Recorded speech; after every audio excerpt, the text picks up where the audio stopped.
everybody, and welcome to Masters of Horror, Season 1, Part 2, Electric Boogaloo.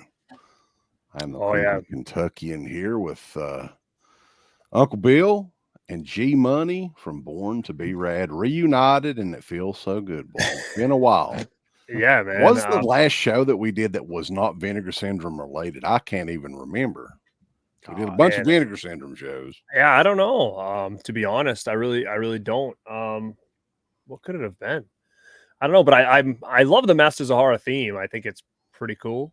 Kind of brings you back to the time, that was out, and I don't know, I just really like that, and it's gonna be cool to kind of talk about it again today. Unfortunately, there's one in here that I haven't seen since it probably aired, and I really have no recollection of it at all. Because it's not in my set at all. So isn't that interesting? Yeah, it's very. I wonder what the deal is with that. I think you're probably better off, honestly. Well, not you guys can talk to me about it because I don't really honestly. It's not going to do anything but give you nightmares, probably. Oh wow! Jesus. I mean, I'm not even exaggerating though when I say that I've seen like a lot of horrible movies, like a lot of movies that would be like Cat 3, a lot of movies that would be classified as like, really severe gore.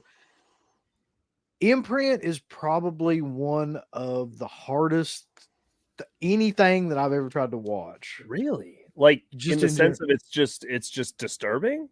Yeah, well, it's disgusting. Yes, it is. But think about that. Like out of all those movies, this is that disturbing, and this was something they were trying to get on like television. Yeah, like I don't think that they ever thought that this was going to make television. I wouldn't be shocked if they never even submitted it to Showtime.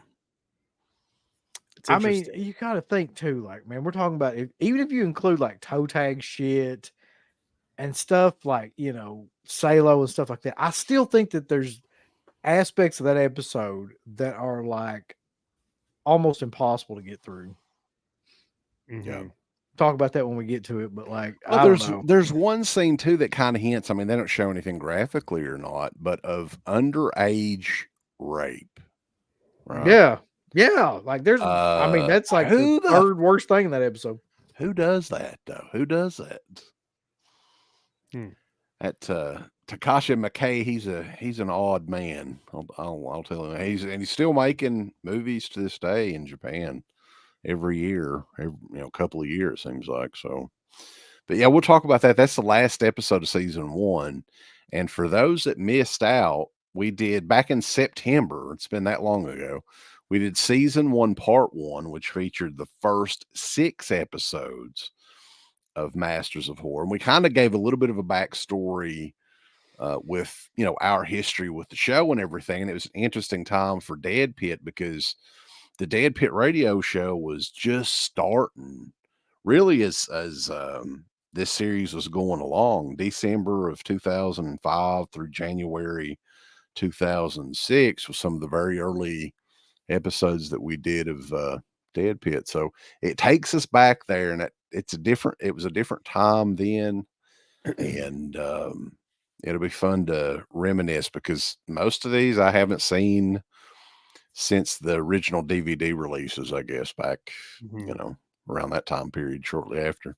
For those people that may not be familiar with the first show that we did or with this series, this was kind of like a passion project that Mick Garris had that sprung from the Masters of Horror dinners that he had. And he just put together like an idea where he would sell this show based on like letting the directors have complete creative control over like whatever that they wanted to do. And that's probably most apparent here because of Takashi McKay. Like, I about guarantee you the studio had zero, or Showtime or anybody else had zero influence on that particular episode. Yeah. Well, like back in the day, on NBC, they had Saturday Night's Main Event, right? WWF back in the day, huge ratings and all that. That was like back then if NBC aired an FMW show on Nation. That would be what Imprint would have been on Showtime in 2005, 2006. people weren't ready for it, and they're still not ready for it. No. You're not going to see anything like that today on TV, cable TV, the Spice Channel, nothing. They're not going to have nothing like that. Spice Channel is bomb. Yeah. Oh, yeah. Man. I tell you what I like and appreciate about this series, though, is that like every episode is completely different. I mean, the tone and everything is completely different from like one to the next. So it's almost like if you don't like one, then you know the next one's going to be something that might be right up your alley, like just depending on who the director is. So you don't really get bored with it, Right? I don't think it's not like a series, like a stable series or anything like that you would see today. You know, in a lot of you're ways, definitely right. That they, I don't think that they. Oh, oh no, oh no. He'll come back. Let's go to the chat while Garrett froze. Yeah, here's something. Was I frozen? Oh, great! Don't tell me my internet is gonna give out. We've been having crappy weather here the last couple days. You got that? So. You got some of Uncle Bill's tin can internet hooked up there. Buddy, your ass was dealing with internet shit for like a year and a half. I don't hear nothing from you. Not me, man. No, I've never had any issues. Pete Cass. I forgot. He's got a European $1.99. We'll catch the replay tomorrow, 3 a.m. here. So yeah, what is it? $1.99 in like pounds to what is he in Europe? He had like Europe's what, 6 hours, 7 hours? He's from Ireland, I believe. Okay. So we've got a bunch of people already in here. We're going to do a little bit of a roll call, and then we'll get to these episodes. 7 episodes this go around. And I think that the second half of season 1, way better than the first. I just want to throw that out there. I agree with that. All right. So we've got Adrian James, the super Batman nerd who he's a new baller and shot caller on Patreon. He wants us to watch some zombie ass. So that'll be fun. I have no idea what zombie ass is, but that's a movie, Garrett. That reminds me of one of those Chris Seaver movies we used to watch. I don't know why, but the title of it I just want to yell like Terry Funk called Mick Foley, "Oh, sack your ass!" Sounds right up my alley for sure. Yeah, zombie ass. Anyway, Saturn Video, L.A. Jewel, Phantasmat, Mike B is asking if you're upset about the Exorcist news. David Gordon Green is not directing Exorcist Deceiver. What a surprise. I mean, I'm a little annoyed with it, to be honest with you. I think it's kind of silliness. Please do talk through that, Garrett. Why? Because you love it or hate it, it's like, my biggest thing is I just want to know the backstory. Did they let him go? Did he just like resign because he's like, oh, nobody liked it, so I'm just going to quit? And if that's the case, like that's what pisses me off. It's like everything else in this world. It's like something doesn't go your way, we just going to quit. We're just going to be like, oh, well, I can't do any better, so it is what it is. Like, no. You promised 3 movies. You should be doing 3 movies. You have 2 more chances to like wrong the right, and you're just going to give up. Like, that's what pisses me off. And that's like one of those things. If that's the kind of guy he is, then like, I don't want to watch any of his movies anymore. Like, who does that? I don't care if it was good or bad. It's like, it doesn't matter. If you have a story to tell, fucking tell it, man. Don't like give up. Like, oh, they didn't like it, so I'm just gonna quit. Like, that's bullshit, dude. Like, I'm so tired of like babies and shit like that. Like whining about stuff where it's not fair. Like, freaking finish a story, man. Make it better. Like, work harder. We're just gonna throw our hands up and be like, I'll do something else. Like, no. If it's not going your way, like, work your ass off and freaking make something that people are gonna like. If they didn't want him anymore, fine. But I also think, love it or hate it, this story needs to have an ending. You can't end it here and then just like move on to something different when it comes to Exorcist, and Believer just kind of stands off by itself. That's so stupid. If they're going to hire a new director and finish this story, then that's fine. Like, go do that. Find someone else and finish this story and let Linda Blair come back and do her thing. Love it or hate it or not. It's just to have an Exorcist Believer just sit there as like a one-off that makes no sense. Is that's what's going to happen too. That's so stupid. What story is there to finish though? whatever the Well, plan was. Like, what I mean, yeah, what are they I going to mean, say? the Like, hey, end- tell me the story of The Exorcist. Like, what's that franchise about? Well, girl gets possessed. The mother hires, a priest to exorcise her daughter, and the demon comes back 50 years later, and then the mother of that daughter and her daughter don't talk for 50 years, and then this other the demon blinds the mother, and then the daughter comes back at the end to like see if she's okay. The end. Like, it's so stupid. It's dumb. Like, So that's Garrett, so it if pisses me I'm off because it's like that's how we're gonna end this franchise. Mom goes blind 50 years later, daughter comes back yes, to see No, if but I she's okay. mean, The end. Like, that's it. Yeah, stupid. just he bait had out, go on to the next one. Fuck it. It's so Just dumb. Like, we're done. I want it finished. I don't care if it sucks. Like, give us a freaking ending to this, and then tie a bow on it and say see you later. But to just cut it off after you promise, hey, we're doing 3 movies, then shut your mouth and don't say we're doing 3 movies if we're not going to get 3 movies. That's kind of like my issue with it. It's like I'm so tired of people just because something's hard, we're just going to give up now and we're just going to quit. Like, it's just everything now. It's just everybody's a bunch of babies. It's like, we need to play work harder. Play mixed speech. Mhm. Rocky. I swear to God, that's what I was getting ready to say. So But I I was mean, so like, Garrett that's basically wants it to be like, get up, you son of a bitch. Basically, but I feel like that's just the world we live. Like, everybody just wants to, woe is me, it's not my fault, and like quit. Like, come on, what happened to like I'm You know gonna what you prove gotta people do, wrong Garrett? and shit? Like, that's so ridiculous. You know what And you they gotta said, what, do? he's gonna go work on a movie called Nutcracker? Like, give me a Yeah. break, dude. That's Like, what you shouldn't have took it on in the first place if you didn't think you could handle it, man. You know what I mean? Like, you have 2 more chances to make it better. What, you're just gonna be like, I can't do it? Like, come on. It's so not as stupid. easy as the Halloween So movie. stupid. It's just dumb. It's like, don't commit if you're just gonna like, if it doesn't go the way you want, just like walk away with your tail between your legs. I don't know if it was that or the fact that Warner Brothers, their asshole puckered because they didn't make nearly the amount of money they thought they were going to make. They with this could first have, movie. and at the same time, then fine, fire David Gordon Green, but bring someone else in to finish whatever story this was going to tell. Because to end it this way, it's like, why bring back legacy who I'm characters? thinking, Like, man. dumb. I don't care who does it. Just let's get Linda Blair on the screen and finish this damn story. Like Cody Rhodes said, finish the story, man.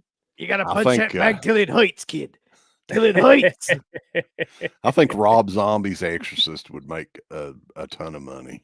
It fucking He would, sadly. Dude, He could I don't- recast Linda Blair and No, put but Sherry in the.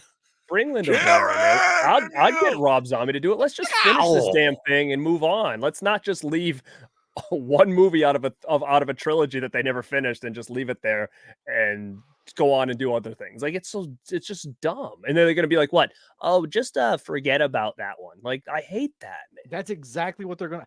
But why? Mark my words, though. Garrett, and you know what? You're you'll probably right, but never it's like hear anything else about that movie again. But what a from big any of these freaking sequels. waste of time when you could go back and try to right a little bit of the wrong. And like they said, they have 3 movies, then make the other 2 better. Like, why just like walk away from something that you brought these characters back for and be like, it's the next big thing. Oh, whoops, no, it isn't. It doesn't count. Like, stupid. It's just Imagine Hollywood what would have happened if they wouldn't have bullshit. let Rob Zombie finish Halloween 2. I mean, it's just ridiculous, man. Imagine what we would have missed out on. But it's like everything else. And dude, there's so many people. It's like, look what I'm going to do. We're going to do this. And then they don't do it. And it's like, don't announce 3 movies before the first one's done. How's that sound? And then we can figure out what we're going to do. But instead, they had to open their mouths, be like, we're going to do a 3-picture trilogy. And then all of a sudden it's like, oh, no, forget it. It didn't do as good. So we're just going to not dump. That's the part that pisses me off is it's like this broken promises. Everybody's mouth, eyes are bigger than their stomach shit. That's what pisses me off is that that's exactly. I don't care if Exorcist Believer was good or bad. It's like a little forethought probably would have gone a long way with that though too. Like The Exorcist is not a fucking right. I mean, I hate to say we're going to quote some Bobby the Brain Heenan here. I hate to say I told you so, but I told you so, boys, because the Exorcist franchise, aside from the very first movie that made an insane, ungodly amount of money for not only a horror movie, but for any movie in 1973 when it came out, the Exorcist franchise has never done that well in the theaters. No. Now, Believer, I mean, for for an average movie, I guess it would have done okay. But you got to think they have $430 million invested in that movie and the 2 future movies. So Blumhouse's Dumb House, boys, just like I said before, that's a stupid. I don't know where they get all their money from, but Jesus Christ, $430 million. Well, you know for a fact it's either they finish this one or they're going to just make a different Exorcist one, and like we said, and pretend this one didn't exist. But I mean, in reality, just bring back the main 2 characters, or the 4 of the main characters from this one, and do whatever the hell you want with them. There's nothing set in stone, like it has to go this way. Change directions, but like keep this going so we can figure out, how this thing is going to end instead of just avoiding it and then going off and doing something different. This one just lays there to rot forever. And again, I see people in the chat like, well, it shouldn't have been made in the first place. Well, it's too late now. It's too late for that to go back. It was a dumb move from the get-go. Sure. I mean, just for the fact that they had to throw down that kind of cash to do, I mean, it was just it's untested waters, the Exorcist franchise for sure. Unlike Halloween, which is guaranteed to make money. It's guaranteed. It's a money-making factory. Malika Cod and Company and all them guys got, because not only is it going to make a shit ton of money in the theaters, release it in October, they know the formula and everything, but it's what they call like evergreen, right? It's always going to make money. They're going to make money digitally on it. They're going to make money on the physical media and everything. Exorcist, not so much. Well, they should figure that out. I mean, with Michael Myers, I mean, what is it? You can kind of create different stories. The Exorcist, you have to have somebody possessed, right? Like, what are the direction are you going to take? So already off the bat, it's kind of a risky thing to do, but everybody was like, I can do it. And then what? They're going to be like, oh no, it didn't make the money. I'm going to, you know why? Because I think sometimes they're focused on checking like 10 boxes before they focus on the damn story of the movie. Right. And it doesn't help it any. And I just think that this whole thing about that's Hollywood nowadays. People giving up on things and breaking these big promises and stuff. It just makes me feel that like who are people anymore? Like they're just gonna like everybody's Holy a big shit. shot. Garrett's going down a fucking existential rabbit hole with his life over this movie. Man, it's like everywhere. Like for instance, we see it all the time. Tony Khan, like, dude, instead of freaking here it comes. and bitching every freaking day about things, why don't you go make your product better so people want to watch it? Don't worry about what anybody else is doing. And again, that has to do with people freaking everywhere in life. Like, what are you going to do? Something gets a little bit hard, so we're just going to like scurry away. Like, no, like, why don't you overcome those obstacles? And we just live in a world now where everybody's just so amped to like, oh, I'll just give up. And, well, how are we going to find success that way? So it's just like a compilation of like everything we see. It's just, oh, here we go again. And now we've got this movie that's just going to sit there forever and dormant. Like, oh, let's just pretend. No, we're not going to pretend it didn't happen. It's like, it's just another stupid thing that they want to focus on. So hopefully they get a new director and hopefully they just continue the story and end the damn thing. I don't care how they do it. Just another super chat from Michael says that I would rather have Duder in there. I don't care. Yeah. Sean C. Phillips direct the next Exorcist movie. Whatever. I don't make it good, know make it bad, but I don't know how I feel about the Exorcist, but I feel like Garrett makes me like, he's making me want to go like start trying to make a film with his speech. He did. I mean, dude, it could be anything. It doesn't have to what's be a movie, the song from Savage Streets when you get pumped up, like the Justice for All or something like that? Justice for one. Justice for one. Between David Gordon Green and Tony Khan, it's been a week of just shaking my head and how these people of power or whatever are just like a little whiny. Captain Horror is in here. Who is I wanted to mention this if I saw there's a couple of guys that we know that's in the horror YouTuber of the month list for, is it January? Right? Yeah. January. Okay. So yeah, cast your vote. Always been a big supporter of all of us. So very cool. And Rick Rage is in the house. Beauregard 77, Eddie Murphy, Bog Zombie, Rick Rage, L.A. Jewel. So I'm sorry, I'm gonna skip down here because we've went on a little bit of a rant. This is Garrett. This is true. Rennie Harlan had his chance, man. No, let me hang on a second here. Let me find Rennie Harlan. I mean, In reality, though, this is probably the third best Exorcist movie we have, so it is what it is, you know. This is Garrett's pipe bomb promo. Yep. David Gordon Green. Oh. I'm gonna go do the Nutcracker and said, "What the hell? Get out of here! Don't you know, be a big shot. Be like, I'm taking on the Exorcist 3 movies. Like, it's I tell you, a big problem with Dumbhouse though is the biggest problem for them is that Halloween series was so successful because they can't get out of that. Like they just keep trying to reuse that same formula, the same like way of making those like any movie now. They try to use that Halloween formula and interject like just a different franchise or different characters into it, and it just doesn't fucking work, man. Like, I mean, it's kind of old now anyway, but it definitely is not going to work with The Exorcist because look what The Exorcist did. It did the same thing as Halloween, like brought back like the old legacy character to fight. Have you adopted this Road Warrior gimmick, Garrett? I don't know, but is that does Black Peter have a picture of the Black Scorpion on his thing? That's sick, dude. I love it. But I mean, yeah, it's you're right. Like it was a stupid thing from the beginning for them to take on the Exorcist. They could have taken on anything else and it probably would have done. They could have taken, you know, anything. Well, maybe not Elm Street, but a lot of other things could have easily been done. But at the same time, like Blumhouse is just so hot and cold. Like this Night Swim looks like it's like one of the worst movies ever made, right? Like I didn't end up going to see it, but I've literally like heard one person say it was halfway decent and everybody else is like completely shitting on this thing. And this was something that they dumped all this money into. So who knows what they're doing over there, man. It's a fair point. No idea. Garrett's most aggressive opinion ever. Was I? I think that's fired true, up for sure. This is probably the most aggressive opinion you've ever had. You've not had an easy week though, from what you've told. Nah, us, it's been a rough week, but I mean, it's just I'm just so tired of everybody blaming others or putting the tail between their legs and going away when something doesn't go right. Like nobody wants to like muscle up and step up and be like, you know what, I'll do better next time and I'm going to work harder. Like nobody wants to go that route anymore. Everybody wants to be like, you know, let's whine about it and just, you know, pretend it never happened kind of thing. It's annoying. All right, no more Exorcist talk. We're going to talk about the Omen now, the new Omen movie. What's funny though is, I mean, it's crazy that so much time has passed though.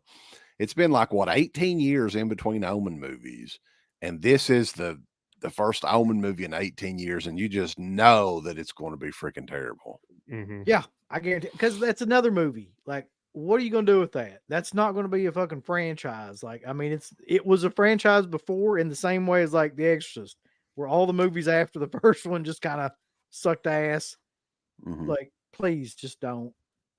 Like, why are they fucking with these like possession and like demonic movies and stuff? Like, they just don't work like that. Who's Nick LeBon? I don't know. The real devil Nick LeBon has been okay. Right, so let's go. Let's get started with this. We can get back into it here in a little bit, but we are talking. You let Garrett talk about whatever the fuck he wants to, chat. Like if he wants to have this moment, you let him have it. Yeah. You asked the damn question. Yeah, that's right. He's just answering your question. Just when you think you know. Garrett changes. Garrett turned heel. He is the Road Warrior tonight.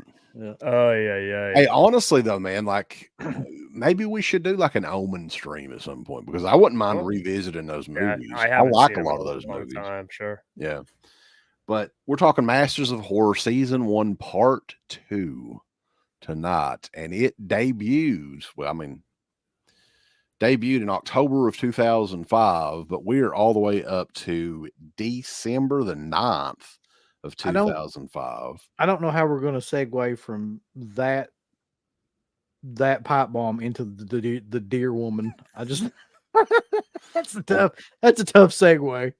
The Deer Woman, directed by John Landis, but Brian Benben was the star of this show, this episode of the show. And immediately I just thought that I was in and watching an episode of Dream On because it's kind of a comedy as well. It is. It's almost like Dream On. Like I was just like, oh shit. Well, what is? I don't even know what that is. He's gonna have a flashback dream and like. You didn't have HBO back in the day, so no, I didn't. Dream On was his. Like it was one of the original HBO shows, and it was like a sex comedy. sort of show starring Brian Benben, the guy that starred Oh. in Dear Woman. I just have one question about Dear Woman before we move forward with it. How was that woman that played Dear Woman not more famous? Because that woman is Good like, looking woman. holy Lord. They had a lot of good looking women in the show. You know what? I loved this one. Dear Woman, I loved it. It wasn't bad. Like I thought it was remembered it fun as as being hell. a lot shittier than it was when I went back and watched it. And then like, because he's got two, he's got this and Family. And I always thought that I liked Family more, and I still kind of do, but this one's pretty close actually. Yeah, I really like this one a lot. I mean, some of the stuff in it too is just like I that scene with that deer with the flannel walking around. Yeah, it was like Yeah, a I killer, was He's slasher having like movie the with killer deer. for dude, that I one love that scene. scene. I was like, this is like the coolest shit I've seen in a long time on this show. I like the So- scene too where it was like he checks her legs and they're the tiny little deer hooves. Like, Yeah, it's so killer, dude. It was What? so good. I love that stuff. So I mean, to give a brief summary of the plot of this, I mean, there's really not a whole lot. Like in terms of summary, it's like a series of murders, and Brian Benben is the cop that's trying to solve the murders, and they find like hoof prints and things at the scene and weird stuff that doesn't make sense. And all these bodies that they find are like basically just beaten all to shit and thrown everywhere. Like pieces of them are scattered. And so he thinks it's an animal attack at first, and he thinks it might be like a serial killer or something like that. And that's just basically the story. Like, so he's trying to Mhm. figure out like what it is that's killing these people.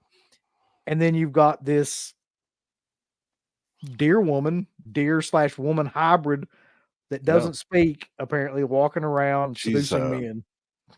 She's a Native American. Can you still say that, or do you have to call them guardians now? No, I believe they're called indigenous people. Indigenous people. In- Indigenous. What the heck is going on here? Indigenous. Damn good looking woman. That's what That's I it. would call her. Oh right? yeah. Mhm. Native American, guardian. We can't say the other word, but Guardian. yeah, I mean, I had fun with this. It's kind of like a comedy. John Landis, known mainly for his comedies above everything else. So I didn't have an issue with this one. Mick Garris has a cameo in this too. Did you guys catch him? I didn't, but I like the CGI deer at the beginning. That was fun. And then Yeah. you That know, reminded me is this of the one Stranger where like the guy comes to like he brings in like that dead monkey or whatever? Did you remember that when he was like the animals were getting injured and they were trying to figure out like what was doing it? Oh Like, yeah. the lady had like a little looked like puffins or whatever, Yeah, like the little yep. puffins with like a hurt foot or something. And then this guy comes in and there's a monkey in his hand. It's like it was like that. And I'm I like, is that forgot a about real that. monkey or is that like a fake monkey? Because it was just But like this, like, there is like a couple that has a Pomeranian that looks exactly like Puffins in this episode. Yeah, they it's, just like bring it it's in. got like a hurt foot. The You should reenact that scene with puffins in your hand and put I'm like curious. put a little bandage on his foot. Has John Landis made anything recently? Anybody in the chat, let us know, because Wasn't I the don't last think thing he made like it was like a concert film or something? It's something not. It wasn't like it's either a documentary or concert film or something like that. I don't think it was a feature. so. I'm wondering if he actually directed movies after the Masters of, like, actual movies after the. What year was Blues Brothers 2000 was before this though. Yeah, That was I like do. 99 2000. Burke and Hare, that might have been the last movie he made. I forgot about that. So what do you think it is like where he's not regularly making movies? Because I mean, he was a successful filmmaker there for a while. He killed a bunch of people, dude. I was This gonna was say, after that, though, Yeah, man. but maybe like Mick Garris is like, oh yeah, my buddy, I'll give you a chance. But like maybe Hollywood was like, let's kind of stay clear of this guy a little bit here. Who knows? I mean, honestly, I think he probably would still have a career if that hadn't happened. Like he'd probably be. Do you think the word got out more about it over the years, and that's why? Because he did have movies many years after that was kind of successful.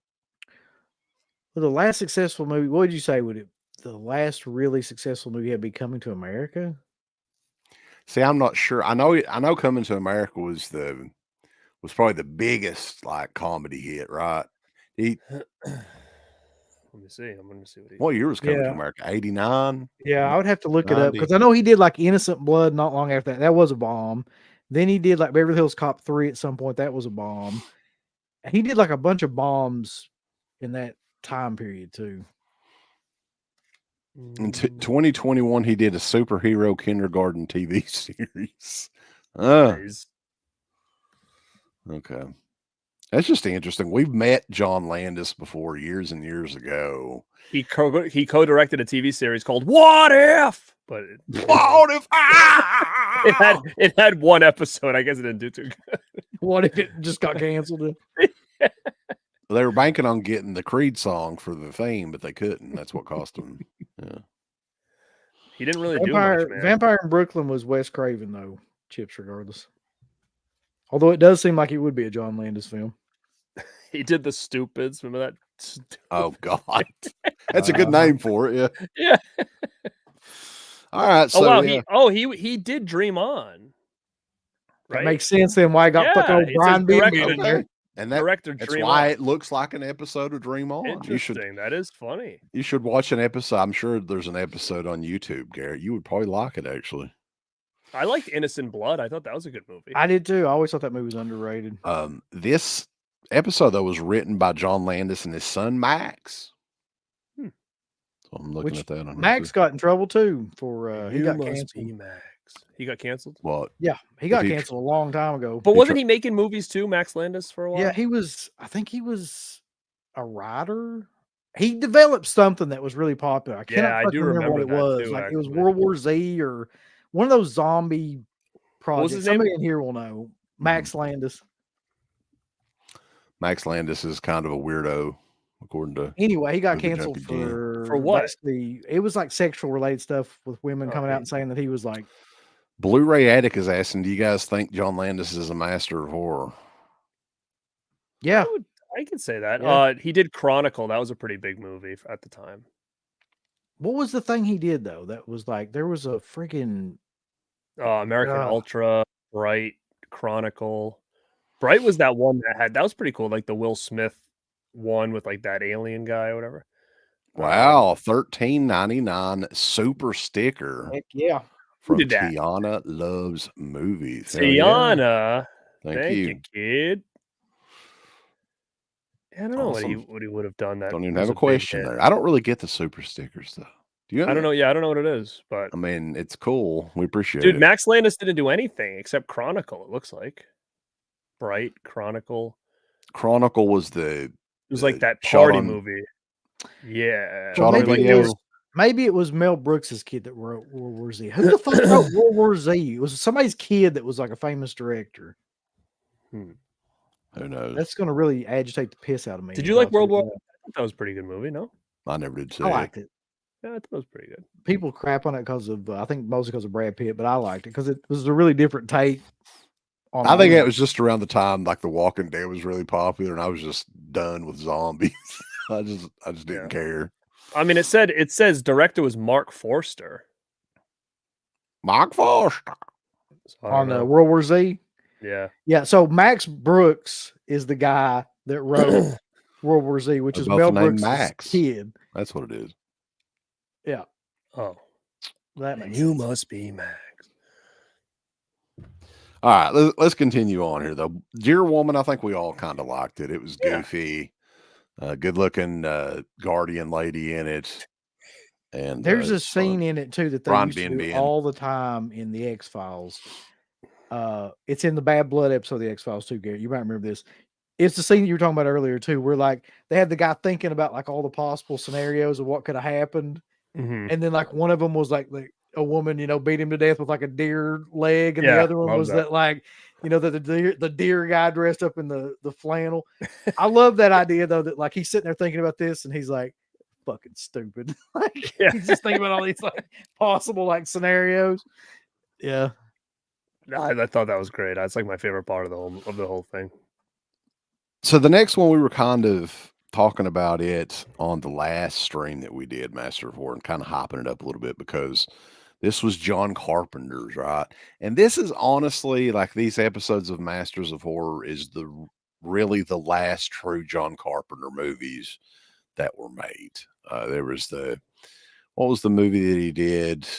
Somebody else wrote it and did everything else. He just directed it. And it was like, I can't remember the name of that. What was it? Like Not 2010? The Ward. The Ward, yeah. Oh yeah. With the chick there, the one from Johnny Depp's chick. Amber Turd, yeah. The Ward.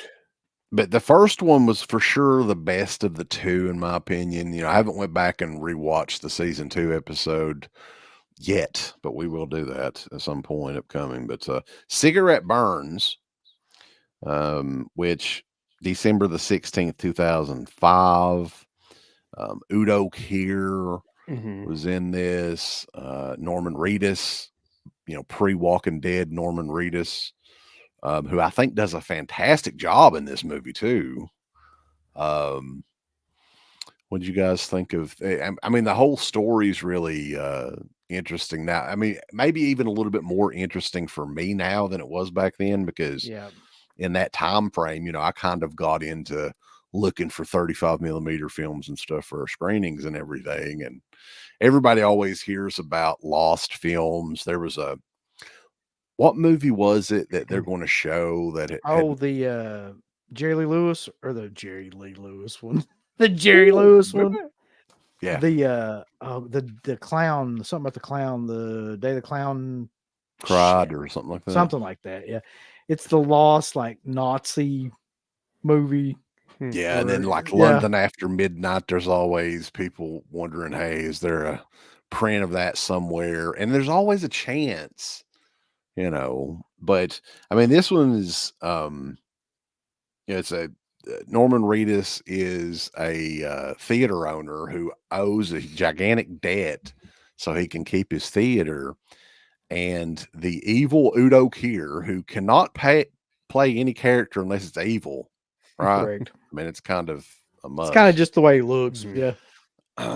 He's like this fan, a gigantic fan of this French movie that's when I guess the legend is when they premiered it, it made the audience completely go bonkers and insane, and has been missing for 30 years or whatever they were saying. So he was going to offer Norman Reedus $200,000 to track this movie down and bring it to him so he can finally watch it. Like, that's his life's dream, I guess. Udo Kier. So this one, Cigarette Burns, I didn't really remember a whole lot about it, honestly. And I went back and rewatched it and I was like, this is freaking killer. Like, I'm hoping that somebody will get these movies, even if they have to be individually released, which is, I don't know. I don't know who owns the rights. Do like 4K editions of a few of these, because Cigarette Burns is really, really well made too. I think, I don't think I know that this is my favorite episode of the entire series, the entire Masters of Horror series, both seasons. I think it is probably the best thing that he did for like 20 years there for that period of time. I think it fits in perfectly with that Apocalypse trilogy that he did. It could have been the next film in that. If he'd have just made this a film, I think people would look back on it and like put it in with those classic movies, like, In the Mouth of Madness, and, like all the Apocalypse movies, the Prince of Darkness that he made and stuff like that. Like, it fits perfectly into that world. And it's great. Like, the writing is great, the direction is great. There's one part like towards the end where it kind of gets muddled down when like the other people, like, can't remember, they show up and Norman Jeebus has to kill them, but I can't remember that. There's like a side storyline to it. But the part of him like trying to seek out the film and play that, and like what happens when he plays it and all that is amazing. It's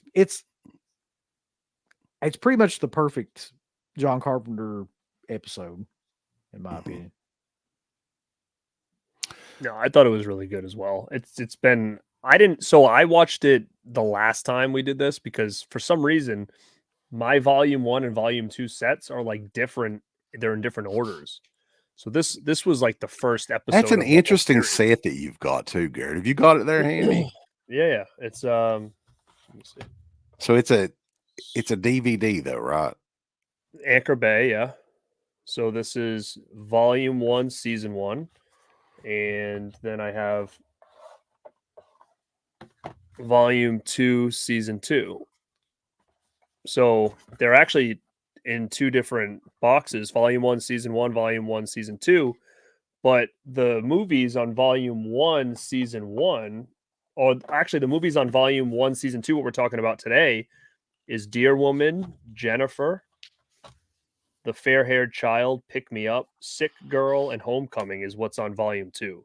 So that's why, like, last time I was all thrown off because I had watched different ones, and Cigarette Burns was one I watched last time. So it's been a couple months since I've watched it, but the last time I did see it, I thought it was really good as well. Yeah. And it's interesting because in that set, what year was that set? Does it have a date on the back of it? 2007. Okay. Anchor Bay. Well, there is an imprisoned angel, subplot in the and the angel is supposed to come from the film, like from the showing of the film. He was in the showing of the film, right. and I guess Udo Kier like bought him or captured him or something. I don't know. He Keeps, collected him. It's in his collection. Keeps him And- locked up in this thing. Yeah, and he's has severed wings and all that, and he has his wings in a separate. Yeah, very odd. Udo Kier too. Like, I don't know if you guys thought this. Anytime I see him, and especially in this movie, he looks like he's been drinking for real. Like, I'm wondering, is he an alcoholic or something? I think or he what? was actually. Yeah, he looked like you can almost smell the alcohol when you see him on the screen. I love his death scene in the movie though, because it's so perfect with the whole plot of the movie where he's like going crazy and he's pulling his intestines out and like winding them into the film projector. And they're like swirling it around the film projector. You know, we talk about physical media though. A lot of people are asking, the Best Buy thing. Garrett, you were talking about it last night, the limited editions and stuff like that. But people that collect physical media now don't realize how big some of this stuff was. So for instance, Anchor Bay stuff like this, you can see the tag right there. It was out at Walmart, man. Had a Walmart sticker on it. And what's the odds on seeing anything like this at Walmart today? It ain't happening. It's sad because I did have all of those on, like, all the single releases, and then when I got these sets, I sold them all because I just wanted to keep space. And now I kind of wish I still had them again, because like that Cigarette Burns artwork is like something that I remember forever. Pelts was another one that had specific artwork. Jennifer had cool artwork. Yeah. But yeah, so well, right now, I mean, very, cool. If you want to re-get them, I got like a gigantic lot of them for like almost nothing. Not too long ago, with the slipcover and everything too. So just keep an eye out. Eddie Murphy doesn't want to get me started. Just go back and watch the beginning of this. I'm pretty sure he has.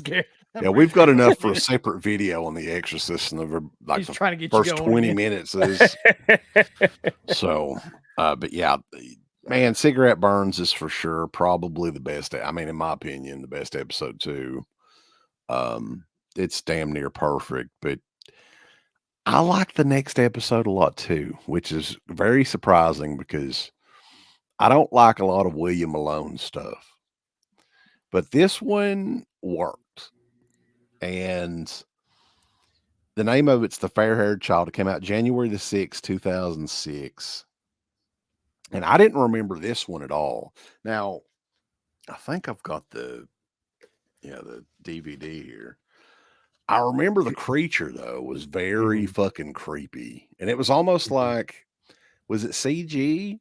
I couldn't really. It was a cool CGI. It was like half and half. It kind of had like that, like, in The Ring where everything was moving all weird and stuff like that. Like everything was like really like robotic looking or whatever, very snappy looking. And I thought the creature was really cool. I liked this one a lot too. He does that effect really. He does it a lot in House on Haunted Hill too, where it's like that real jittery kind of like movement where everything moves, but it looks like it's kind of like twitching as it's moving. Yeah, that's like his kind of signature.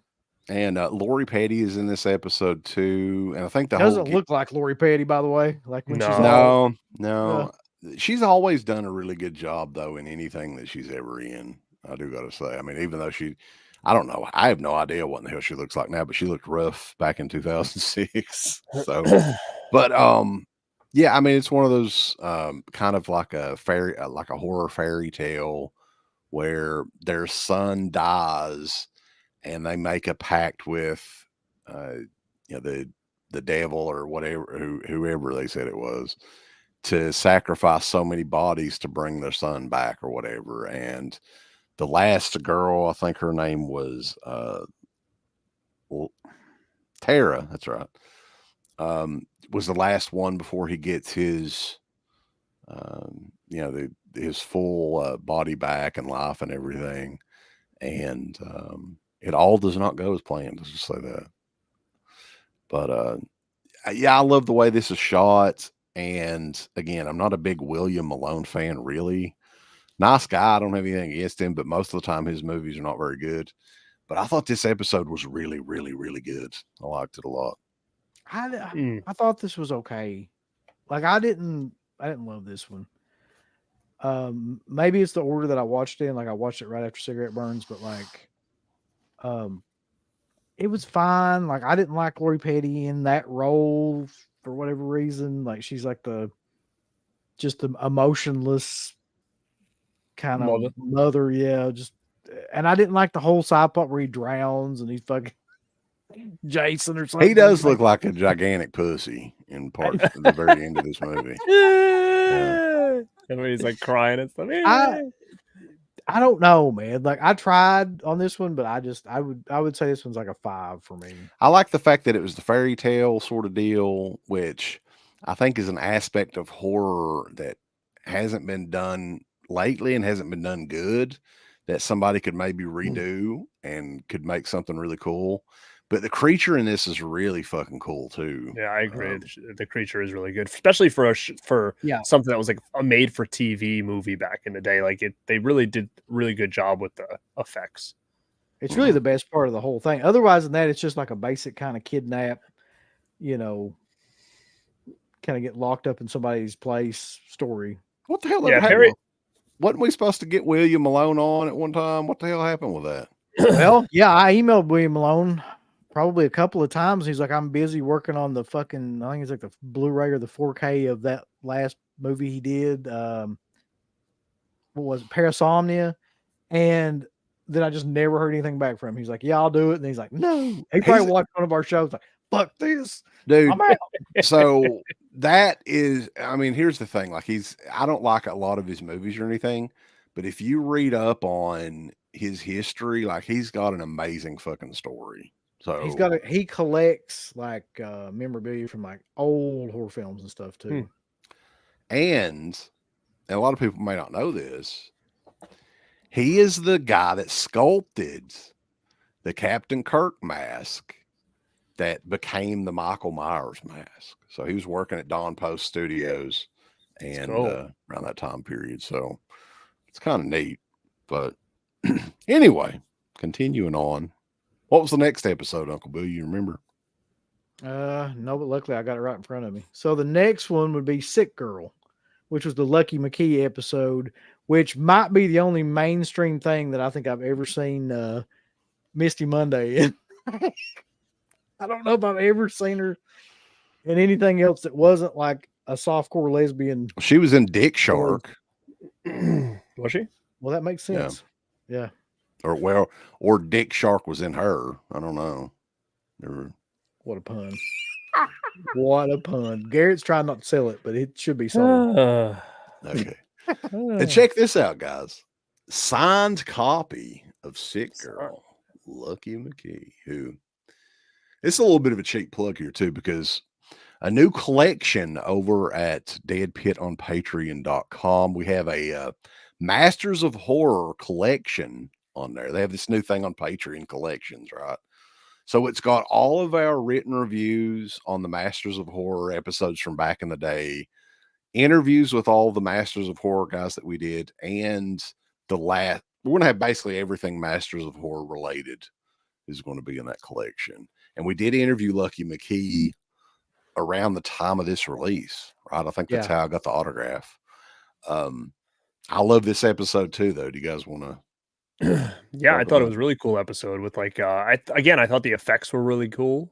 It's kind of like that. I'm not gonna say it's gory per se, but it's, you know, it's kind of gross with some of like the pus and shit that we were seeing, and with the girl's ear and all that stuff. So I thought this was a cool one. It was cool to see what's her name there, the chick from May, Angela Bettis.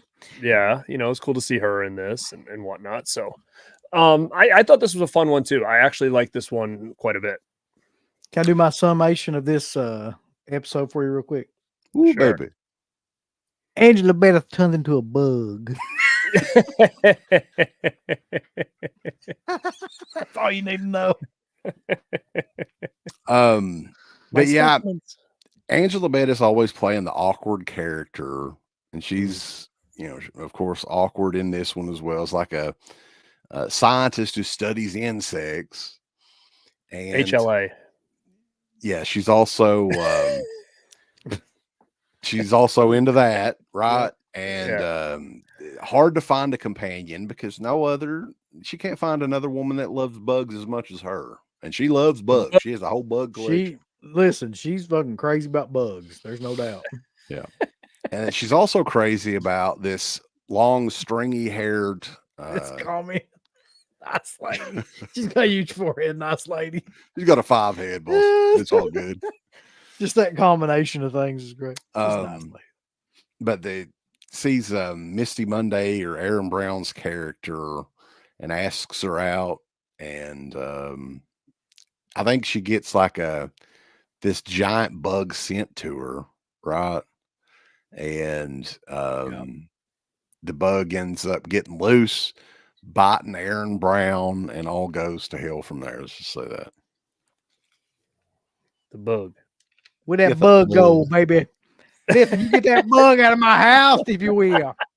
If this gigantic mantis-like creature, baby, it's crawling around on everything, I ain't gonna be able to sleep tonight unless we squash that bug. Too many bugs in here, Daddy.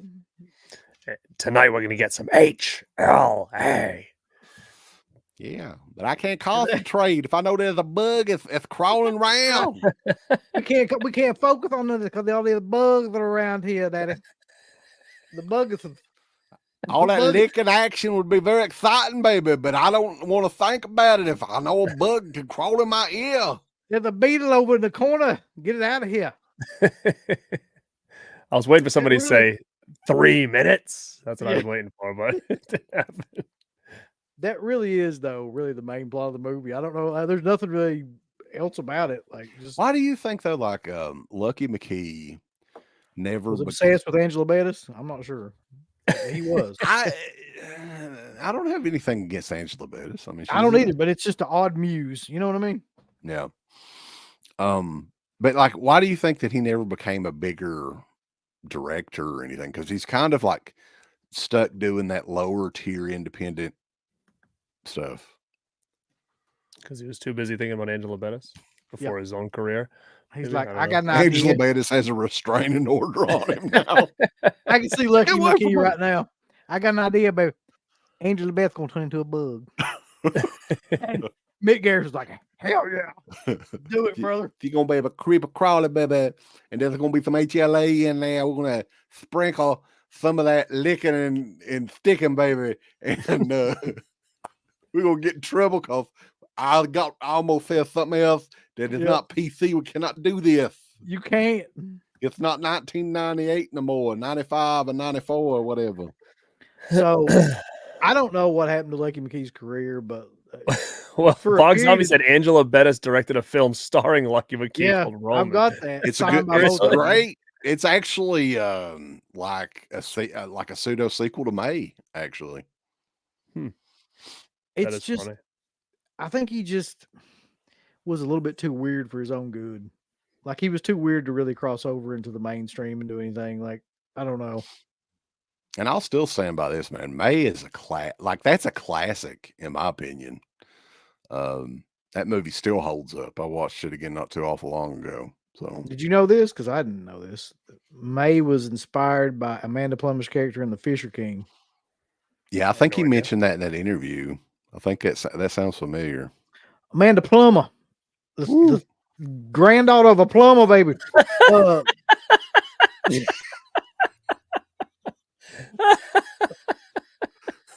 She is, yeah. I know your granddaddy, Amanda.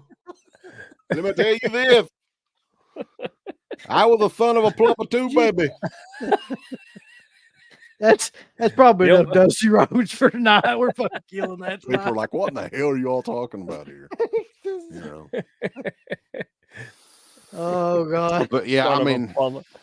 I had a lot of fun with this episode, though. I liked it a lot. I thought it was really good. Mm-hmm. Samesies. No, I liked it. All right. Up next, then, would be Pick Me Up, which is Larry Cohen's episode about the two serial killers. It's like everybody gets their boys in here, like Mike Moriarty and Cohen are like hand in hand on all this shit too. That's Right. true. Yeah. Everybody from Cohen's stable, if you will. Moriarty is really good in this episode, too. He's He always is. good, though. He's Yeah. always good. Something I think else. he's better in this episode though than he was in like the stuff. I mean, he was just kind of like a straight character in the stuff, but in this, he's like. So you guys want to see something really Well, weird, though, since we're talking Pick Me Up, right?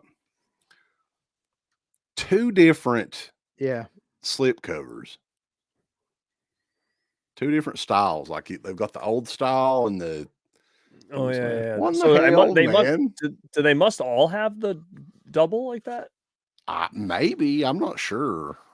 But yeah, one of them. Look I at don't you, know. man, huh? You're getting the same movie with different slips now. You really love that Pick Me Up, don't you? Yeah, pick me up. Oh, you go. The biggest Pick That's Me Up white fan. He yet. gets like 2 DVDs because they had different slips. This I'm one, collecting all the Pick Me Ups.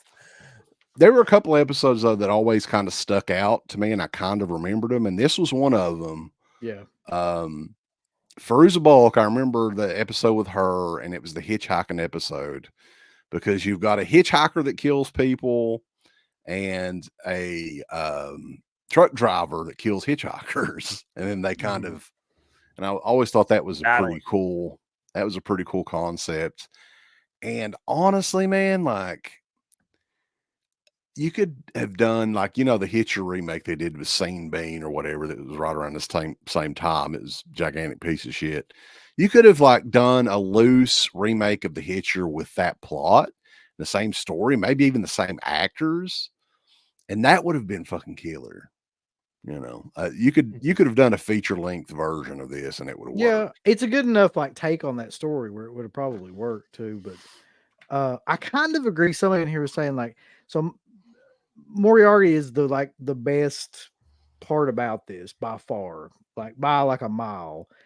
I don't know if I necessarily like the guy playing the hitchhiker as much or anything. He's got a weird snake gimmick or something. If they did a feature length version of it, they would have probably needed to replace him. What was his name? Like Cobra or something?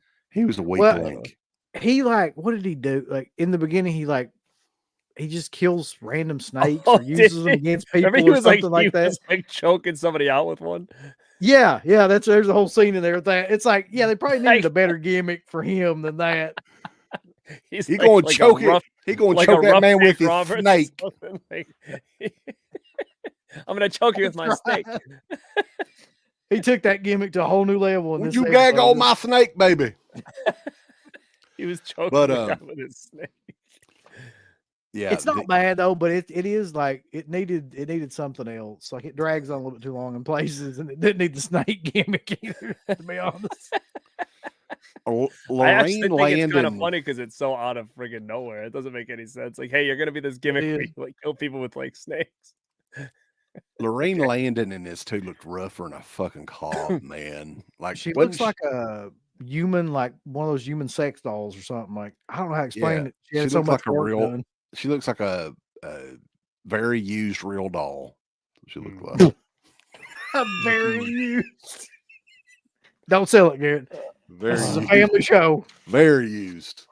Now, wasn't she in like Maniac Cop or was it Maniac Cop or it was one she was in Maniac Cop? Yeah. Yeah, this is 1 and 2. Did she get killed? She get killed at the end of the first one, or the She gets killed second the beginning of the second one. Okay. I think. Yeah.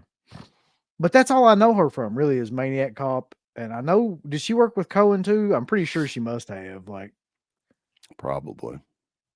to be in this, because I don't know, I can't think of anything else she was in around that time. But yeah, I mean, I like the episode, and this was Larry Cohen. Like, he passed away not too long after this, right? He wasn't. I don't think he Yeah, was it must doing have very much been- after this.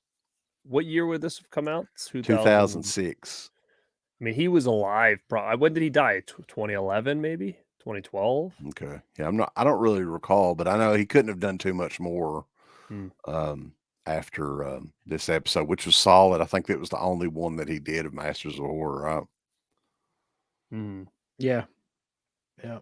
What would you give it? I give it like a 7. I give it a hard 7. Yeah, 6.5, 7. I'd probably say 6. Yeah. Yeah. I enjoyed it. And Fairuza Balk is another one that I'm always kind of drawn to. Like, it's not really, I mean, at one time she was very good looking. She was starting to age a little bit in this, but it still had that same effect, right? Hmm. She was interesting to watch. Oh wow, Cohen died in 19, huh? I was thinking, because he did some sort of documentary about his life, like, In Search and of it wasn't that Darkness, long ago. interview. Okay, so all right. Oh, okay. I thought he died a while back. Well, I mean, knew that's been I had 5 met years. him, and at a convention. I was just trying to think of when that was. So yeah, makes sense. I never got to meet him. I wish I would have, though. He was never in any convention around us. He was at I've got Schiller some Theater. autographs through the mail that we did, though. I think we Yeah. did autographs with him through the mail. He was really good about signing stuff. He signed the stuff. Literally, signed the stuff yeah. for me. Yeah. Continuing on, though, let's see. We've got a couple of episodes left. I think we've put over pretty much all the episodes up until now. I mean, I'm not putting this next one over. John Wait to talk McNaughton. about this.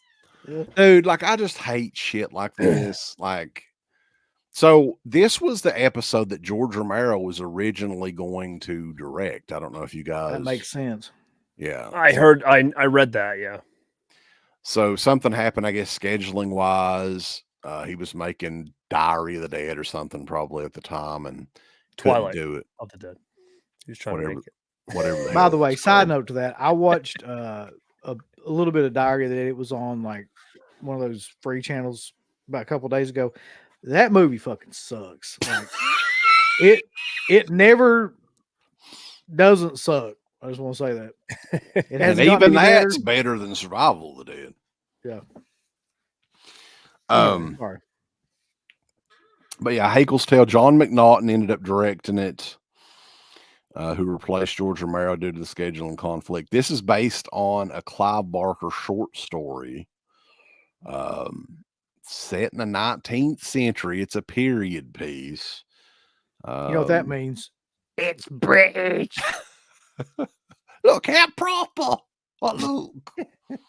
I've got a pocket watch. No, it isn't Saturn Video. It's not all right. Diary's all right, he says. This is like an undead episode, kind of, but it's very, very boring, in my opinion. Ernest Haeckel has a fascination with reanimation, boys. And I tried watching this 3 different times, and it was just very difficult, and I couldn't get into it. I did not like this one at all. Basically, it's a simple story of a man who wants to try to reanimate his father who's going to pass away. But then he finds out like there's a necromancer that can reanimate people. But the people that he's reanimated, which is either his wife or I think it was his wife who passed away, is just really into orgies with zombies. You know what's funny is I don't. Zombie eyes. This wasn't part of my set, so I didn't watch this one recently. I must have watched it for the last one, or maybe I didn't. Maybe once we figured out that my set was wrong, I skipped it altogether to go to something else. So I have no recollection of this one at all. Well, if you would have seen it, Garrett, then the only thing you would remember is zombie orgy. Yeah, And that really shitty zombie baby at the end of it that attacks him. Yeah. I have no recollection. This was the weakest episode of the whole Maybe the whole season. If I'm going back here and looking. No, I think maybe like because that first part was kind of rough. The first part of this season was kind of rough. I'd Well, probably let's say go back. I'd Let's say go. Dance of the Dead is worse than this. Dance of the Dead's pretty bad. So Dance of the Dead, yeah, I'd put it maybe with Dance of the Dead, but all the rest of them were better, I think. So you've got Incident on and Off of Mountain Road, Dreams in the Witch House, Jennifer, Chocolat, Homecoming. I hated fucking Chocolate too. Like I know you liked it. So What was the one we liked with Henry Thomas. Yeah, what was that? That's it. Yeah. Henry Thomas being boned. What was the name of that his one? kid. What was the name of that one? Right.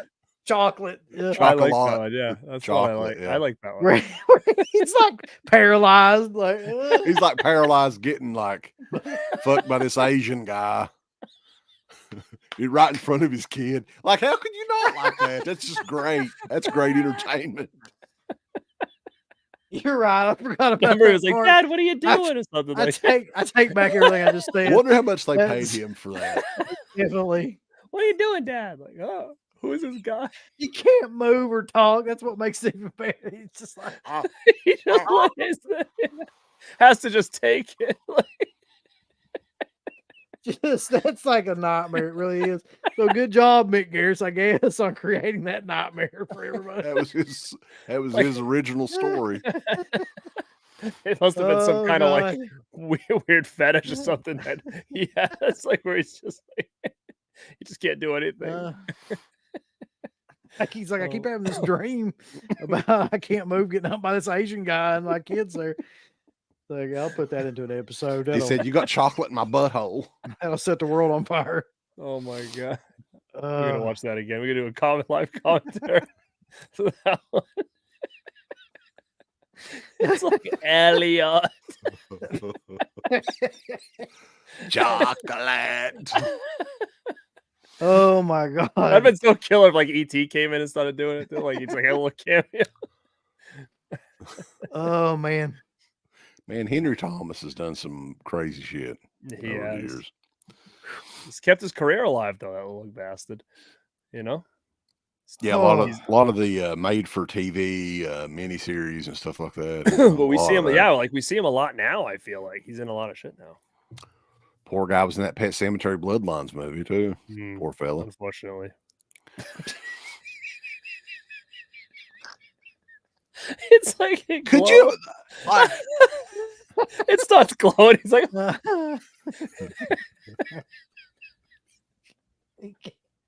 E.T. Bone Home. That's what makes it the best is that he's just like seized up and can't move. he Can't just do sees him anything. walking in with the glowing finger. It's like, oh fuck. Oh man! Here it Like, I comes. know it's coming. This is not good. Oh. I would have watched that ET. I would still watch ET if that's how that movie was. Jacob Quartenhouse is evidently a big fan though of Haeckel's Tale. Yeah. He says that Dance of the Dead, Homecoming, Pick Me Up, and Mountain Road are all worse. Dance of the Dead. I agree with Dance of the Dead's worse. I think I liked Homecoming more than pretty much anybody here, so I'm not gonna. What's Mountain Road? Is that That's the incident. That's the Coscarelli one. Coscarelli? No, Coscarelli I one. like that one. I thought it was all right. That big Um, cane yeah. looking guy. or listen whatever. though, I'm gonna be honest. I didn't mind this one. Like, I didn't think it was god awful or anything, especially like towards the middle to the end of it. But it's very bizarre and kind of like comes out of nowhere. Like you think it's going one way, and then it's just zombie orgy. It's just generic. That's it. too. Like, Like- it has a very generic feel to it, I thought. Of course, they Well, probably that's didn't the have period piece part. I think yeah. that old bug came back to life. That cemetery, man. Too many bugs. Yeah, Mike Flanagan uses Henry Thomas. He was in that Midnight Mass series too, right? Was he in Midnight? I can't Yeah, he was in remember. Midnight. Mike Mass. Flanagan's going to be at that Whorehound show, Uncle Bill. I don't know if you saw Everybody's gonna be at that fucking whorehound show. Apparently, You better go. You better go. I We'll just see. find it hard to believe Eli Roth shows up at that. He might, but like, that. Yeah, how much the photo ops are? I don't even want to know. $90, bulls. $90. Oh, you guys have to. get That's that. not bad. No, you guys should split it and just do like a picture with you two and him.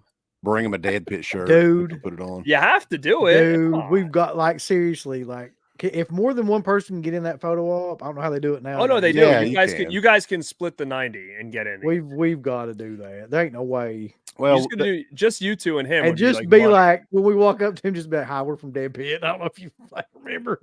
He's talking shit about you for 20 years, but it's the creepy congratulations on Kentuckian boys. You know, it'd be from so Dead Pit. sick if you guys should wear your Dead Pit shirts, take a picture with him in the middle, you two on each side, like with the funny smile, and then take that photo that you get printed out and put it on a shirt. Oh yeah, you know we're gonna do that. yeah.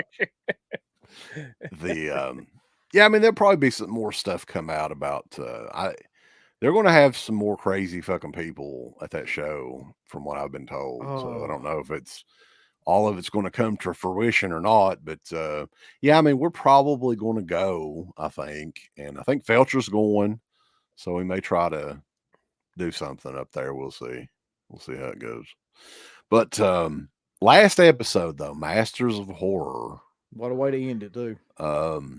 Now, I think they had told before the season started that this episode was too graphic for broadcast, and they were not kidding. Some of the shit in this episode is crazier than really much of anything that we've ever watched. Wouldn't you say, Uncle Bill? That's what I'm saying. Like, I went back and watched it, and I was thinking, like, I remembered some of it from when we watched it before, but it really didn't have an impact on me then as much as it did now. I'm not sure why that is, but like, there was a whole time period in the early 2000s where everything was torture porn. So maybe we were just used to it, but this was like on another level of something. So, the story is like, I think it's set in like the 19th century. And this guy falls in love with a Japanese. I don't know what she is. Is she a prostitute or I'm not entirely sure, but like, Yeah, they're all whores. no. Asian whoas. Yeah, so like he had a girlfriend / hua in Japan, Komako. Kamala. Komomo. Yeah. And another thing, Billy Drago is the American. Billy in Drago's this. in this show. All right. And I don't know if I'm the only one, but I thought of it tonight. I was like, Billy Drago. I thought Billy Drago and Scott Glenn was the same fucking guy for many years. But no, they're two different fucking guys. They do look a lot alike now that you mention it. Yeah. Yeah, go look it up. Billy Drago and Scott Glenn. I think Billy Drago actually passed away a few years ago, unfortunately. But yeah, very creepy looking guy, always plays an asshole, evil kind of character and everything that he's in. But he is basically searching for this woman that he fell in love with like years ago, and he goes back to the place and they're kind of telling like what happened to her. And that's the setup for the story. But what happened, the part of this that's so incredibly like insane to watch is what did happen to her. So she's part of like this, whatever you want to call it, like harem or I don't know, whatever the fuck, coven of prostitutes. And one of the, was it like a pin or something goes missing, and they basically blame her and say that she's the one that stole Kokomo. it, even though she wasn't. And so they torture her to try to get information, like try to get it back. Needles. Even though there was somebody else entirely that took it. So they're never going to get it back. So they essentially torture. Wasn't Audition? Didn't they have needle torture in Audition too? I don't remember it being this fucking bad, man. Yeah, they did, but like in this, there's like close-up shots of her getting like a wooden pick shoved under each fingernail, and then like the fingernails like pulled up, graphically and she's shown. hung upside down while this is all going on, and she's pissing on herself, and like it's all like it's just crazy. Then they start to insert like pins in her like gums, and they're showing all this stuff. They don't want to kill her though. The whole reason they're doing this is to torture her, and they don't want to, they burn her underarms and everything. They want to torture her too, in areas where it won't affect her from making money. for them, right? So they're stabbing her fingernail inside of her fingernails, inside of her jaws and everything, and she's got needles sticking every which way. Yeah. And it's pretty much they're just torturing her, hanging her upside down. She's pissing all over herself, and that's just the beginning, though, isn't it, Uncle Bill? Yeah, that's the part that screwed me up about this episode. So I go through all that, right? And that goes on way too long too. Like he doesn't cut away from any of this stuff, and it goes on for like 10 minutes. Just like those torture scenes, just for like 10 minutes. And then so you think, okay, like I'm out of the worst part of it, right? No, you're not. Because then it goes back to like, what is it, like her childhood? Right. Her mother basically, it was kind of like an abortion clinic, I guess, or whatever they would have called it back in the day. It wasn't a clinic, it was in this hut Yeah. where she would literally grab the fetuses out of these women, and they showed it. And they would showed the whole thing. I was like, not only that, they would show her slinging the fetuses in the river. Yeah. Oh, I do remember this now. And I'm glad that jogged your memory, Garrett. Yeah, like that's a I tough mean, one I to haven't forget. seen this since it came out, but okay, now it's starting to all come back to me now. And I thought it looked kind of realistic too. Like It the little did, which is the fetuses. fucked up thing about it. Like somebody was saying, like this episode is filmed really, really well.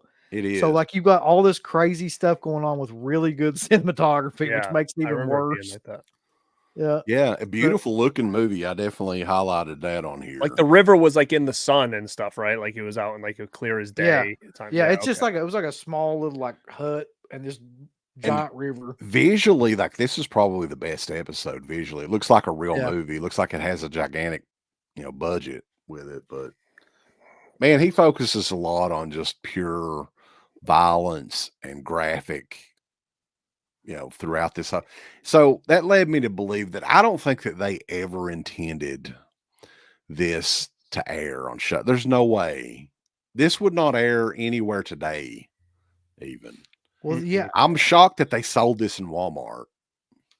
Well, so with that being said, before we did the episode, I text Wes, I think today or last night, and I said I finished watching the season, so I was ready to go because I was kind of way far behind because the week's been crazy. So I finished it last night, and I went to work today, and he messaged me back and he said, "Did you watch Imprint?" And I was like, "Oh shoot, that's part of this season." He's like, "Yeah," and I was like, "That's not on any of my season 1 discs." So then when I got home, I ran and I did have this still, and that's why I kept this because it wasn't included in this set. So I do have the standalone edition of it, but I have not seen this movie since it came out when I first got this DVD. And when you're saying it now, like I kind of remember pieces of it, but I don't remember the whole thing. I just remember like a lot of that flashback stuff when with the babies and stuff like You'd honestly be better off just never watching this again. And then like towards the end of the damn movie, it turns into almost like a fucking Frank Henenlotter movie or something, where it's the prostitute that's telling the story has like a conjoined, I don't know what you would call it. Yeah. A conjoined twin or whatever that comes out of the side of her head. And it's kind of goofy looking too. And I'm like, God damn, this is just the craziest shit to throw in a 1 hour movie. It's just that Takashi McKay is fucking nuts. That's all there is to say. That dude is crazy. I feel like he just went through this like whole episode being like, you think you're offended now? Just wait for like another 5 minutes. There'll be something else even more offensive. Yeah.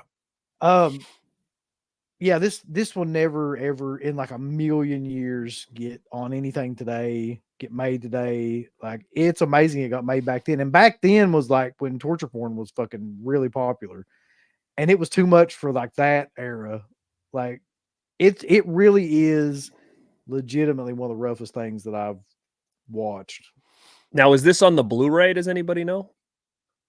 I don't know if it's on a Blu-ray. They did like volumes on the Anchor Bay, which I've got. I think I've only got one of them, but I don't think it's on. Well, it's funny because I saw Dirk in here say that the season 2 skull set is on eBay, but there's nothing under $200. Yeah, that's what And I saw that too. that's Yeah, that's the set that I have that I'm going to be watching from when we do the second season. Yeah, Is so that skull?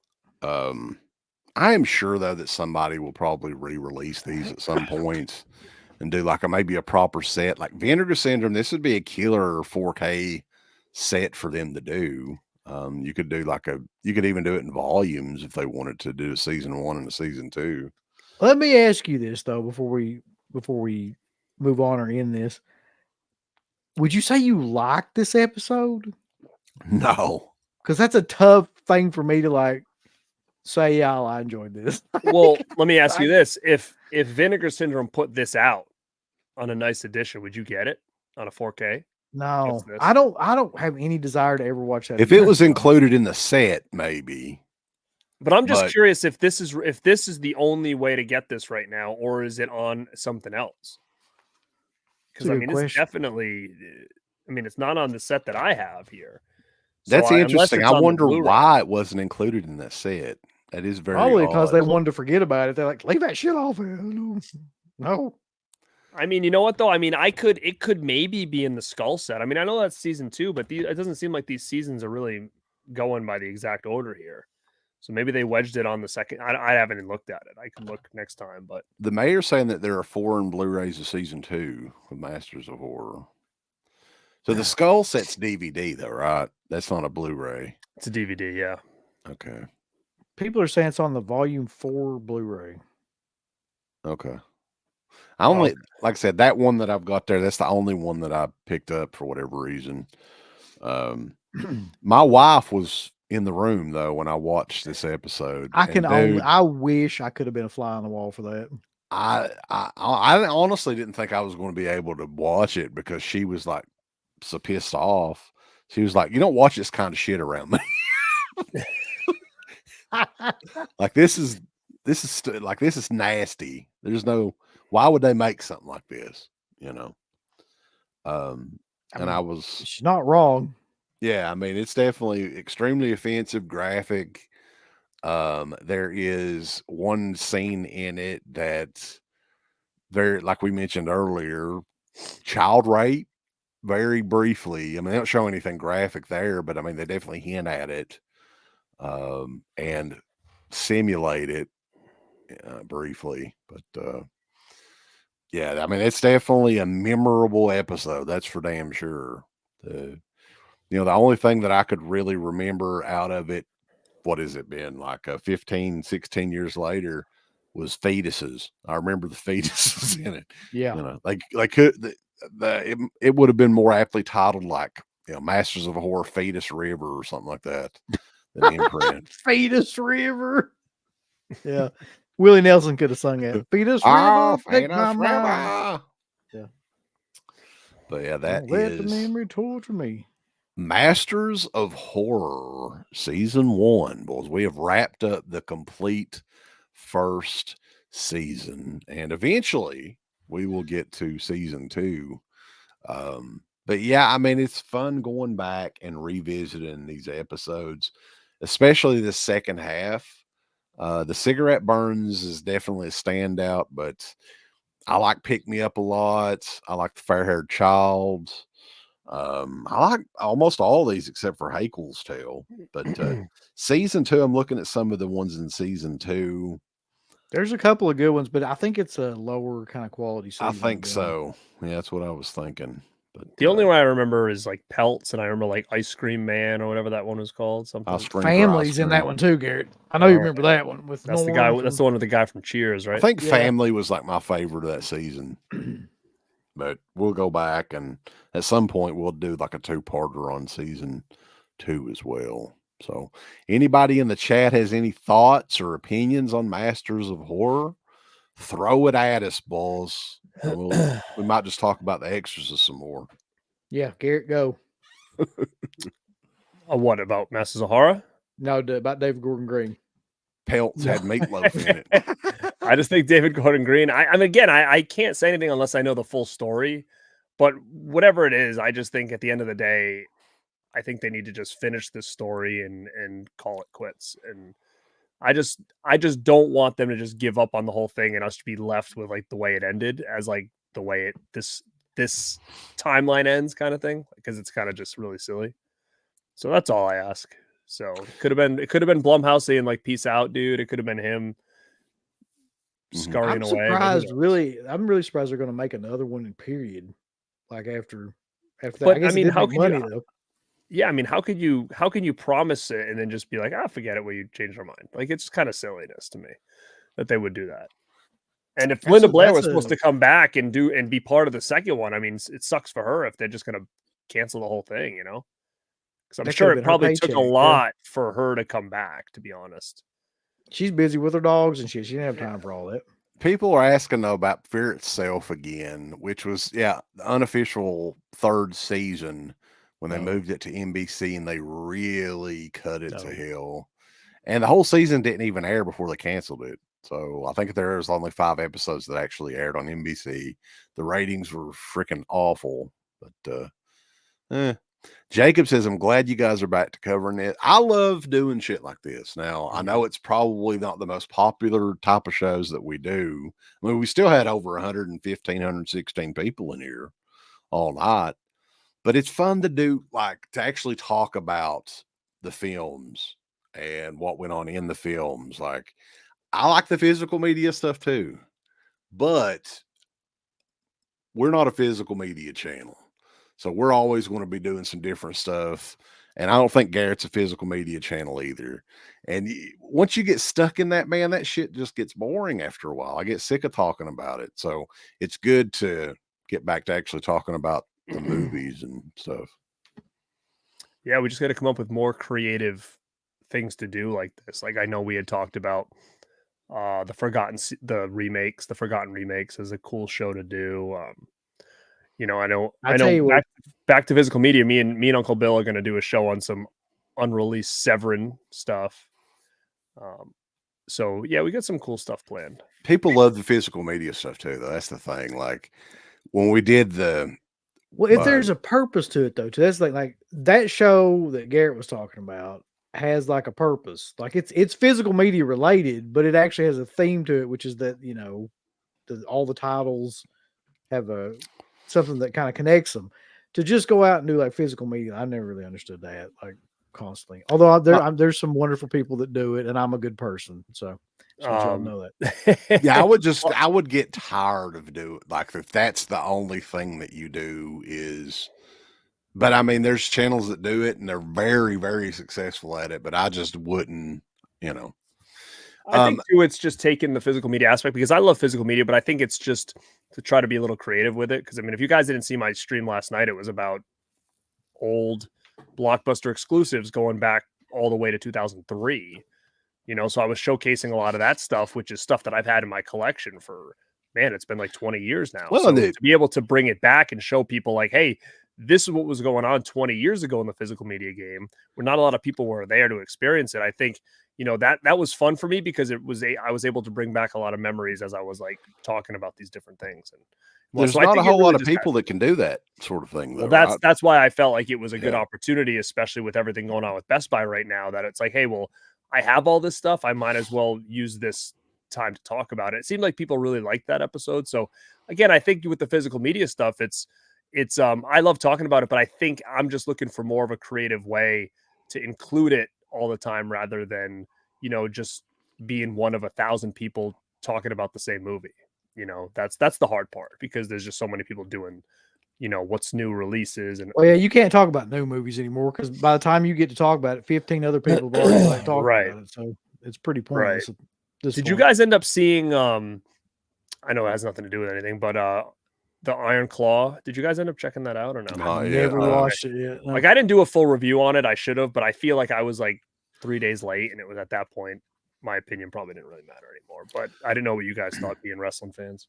I'm sure the digital will be out soon, because it's usually they have like a 3 or 4 week delay on it, and then you can get it on Vudu or whatever. So we'll probably check it out then. L.A. Joel, that's a good question. Who would you want to direct new Masters of Horror episodes if they brought it back today? It's so tough, man, because like so many of those older guys are dead now, and it's like the newer guys. Well, the only one that really immediately comes to my mind Flanagan. is Flanagan would be the number one. Ari Aster would be in there. Robert Eggers would probably be in there. Eli Roth. Eli Roth. Who's the other guy? Like the somebody brought up earlier Bagos. I think he would be a cool one too. He's got his own unique style. I think he would be cool. I mean, I don't know however you guys think about him, but I would say Jordan Peele I would throw in there to do an episode. That'd be I mean, it would belong in there. Guillermo del Toro would be a good one. Ty West I would throw in there to do an episode. So I mean, I think that there are some pretty good names out there that could really probably put up a pretty cool little show, you know? I mean, if they could get the rights to do it, that would be a killer show for Shudder to get. Oh God, yeah.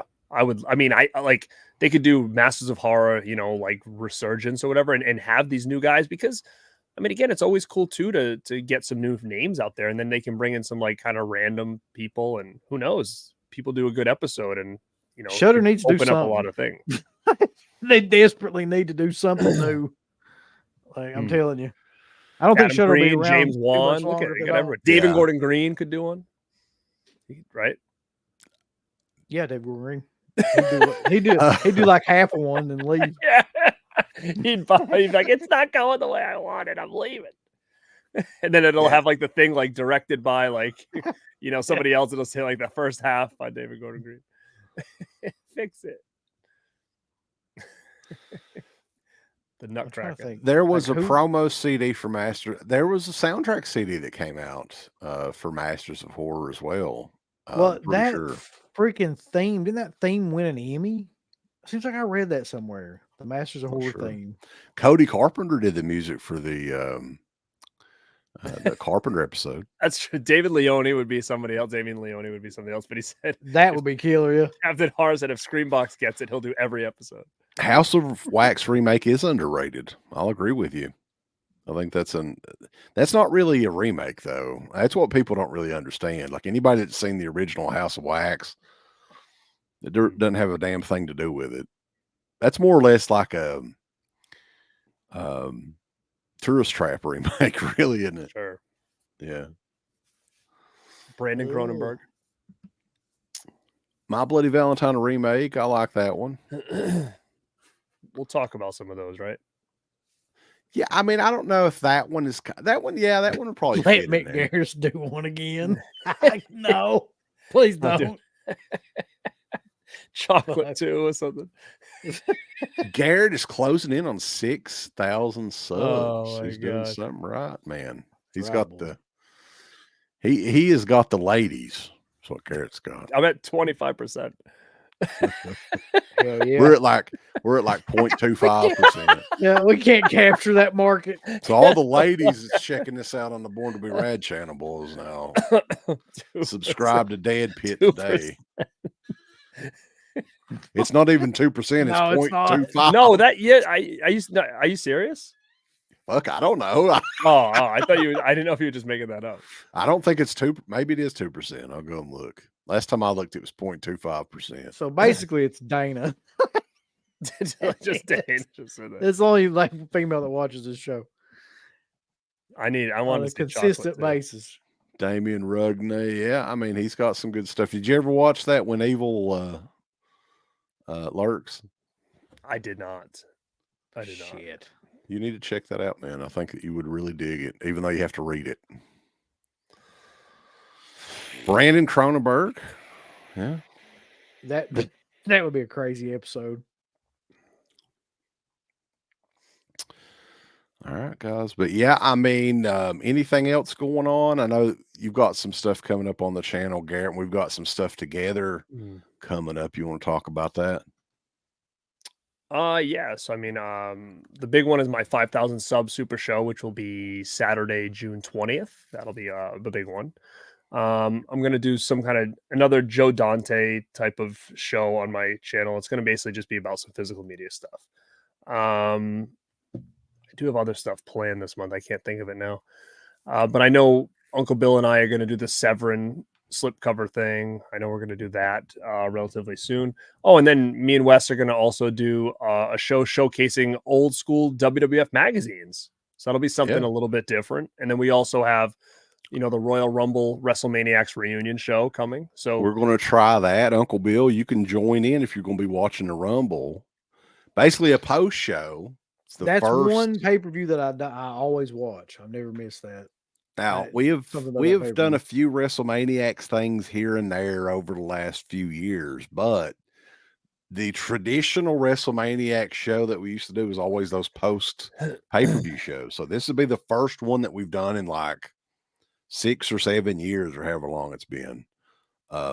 So the Royal Rumble is always a gigantic show. So that'll be fun. All the wrestling fans out there that want to check that out. That's coming up here in a couple of weeks, I think, on Saturday night. It's not on Sunday night anymore either, which works. I like that better. You know, because then you stay up late, you watch it, and then the next day you have the whole day. You know, not like when we were kids and it was like this pay-per-view, and then all of a sudden it's like, oh, you go to school the next day. Like, no. You know, but, this is for Rick Rage. Uh-oh. I got my Cincinnati hat too, baby. Well, look at you, all the sport hats. Yeah, my wife got me some new hats for Christmas, so I'm showcasing them. But yeah, Uncle Bill's got a show though, a new show that he thought, that thought of coming up here. What, next week? Next week. I don't have an exact date. I do have the co-host though, so it's going to be me, Radkins, and Stuntman Mark, and Big Match Jen, and it's Exploit Nation. So it's just going to be about exploitation films, with the first one being about the vigilante film craze that kind of caught on in the early 80s, but it kind of carried on too. So we'll have Death Wish, Vigilante from, the one that was released by Blue Underground, and then Death Sentence as like a newer one as a part of that series. Like Death Sentence a lot. I think that's a very underrated one for sure. We may do a WrestleMania not a watch along. No, I don't think I'd like. WrestleMania is too fucking long, man. Yeah, we could always do like a review show or something where we just talk about each individual thing. And I like talking about those because again, being a huge fan of like nostalgia, like it brings me back to specific points in my life. Like if you tell me about a pay-per-view, like I instantly know like a lot of the times where I was, what was going on around that time. It's weird that like when it comes to early, more or less early 90s wrestling, I usually have an idea of like what was going on around that time. And I love talking about that stuff. So some other stuff that we've got coming up. I know we've got some review shows coming up. Carta, he had requested through Patreon a Shining retrospective / review, which will be interesting. I've kind of been wanting to check that movie out again. Anyway, wait a minute. Wait the fuck a minute. Is he talking about like the Shining, like the original, or the Kubrick Shining? Yeah. I was gonna say, if he's talking about the one that Screen Factory, I'm not doing that. No.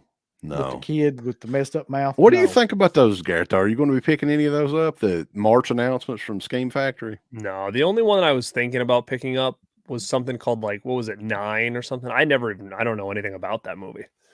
Jennifer 8. Yeah, that one. I don't even. It's actually pretty good. I've never heard of it. I've never. You don't have 1 through 7? No. So I was thinking about getting it because I was like, I might as well blind buy this. I don't even own this thing in my collection. But the other ones, like Thinner, I kind of want, but I just wish it was a 4K. I mean, I already have a nice Blu-ray from Olive. Well, hold out. It'll be a 4K next year, I'm sure. So, but other than that, I'm not going to get Carrie or Child's Play or anything like that. No. I'm surprised that there's not more people like confused about those announcements. Like that was the thing.